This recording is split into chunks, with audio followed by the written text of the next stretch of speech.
being asked to identify whether these are diastereomers or enantiomers or whatever. The same compound, right?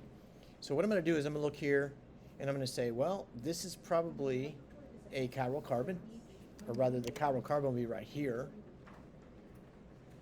And yeah, I can see that it is. I'm not going to walk through with you why it is. It's just, it is a, it is a chiral carbon. And we can see over here, it has the same configuration. And we can see then this one is also a chiral carbon, and it has an opposite configuration here, right?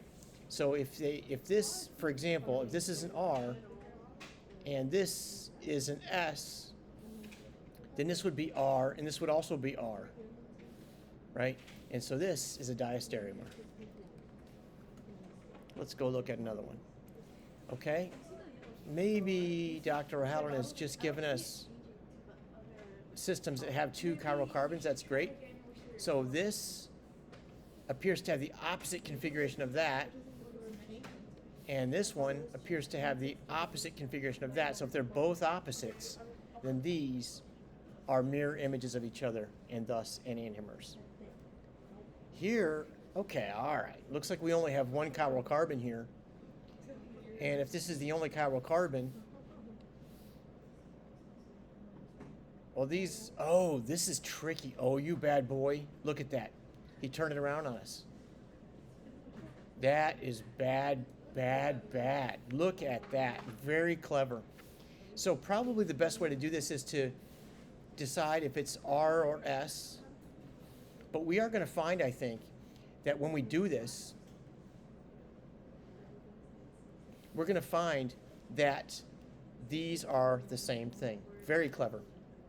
But I do want to do this with us. This is a wedge, right? And that's a hash.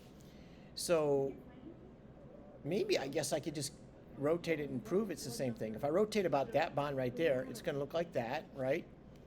And then this is going to go up as a wedge, and this is going to go down. Let's go ahead and calculate this. Okay, what I'm going to do is I'm going to not calculate, but let's identify its orientation. Okay, so what I'm going to do is I'm going to say that's one group, here's another group, and here's another group. This is lowest priority, that's group 4. Oh yeah, you know what I want to do? I'm going to go even further. I'm going to switch them and put the hydrogen in back. This will be easier. Here's my 3 groups. There's the biggest group, that's priority 1. Here's priority 2, and here's priority 3. So 1, 2, 3, that's counterclockwise, that's S.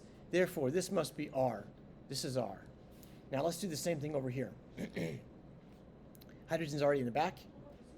And so I will come here and say, here's one group, here's another group, and here's another group. And this is the biggest priority group. Here's number 2, and here's number 3. And so it looks like that's R. Yep, these are the same thing. Same molecule. Very clever. Twisted that around on us. All right, hope that's helpful.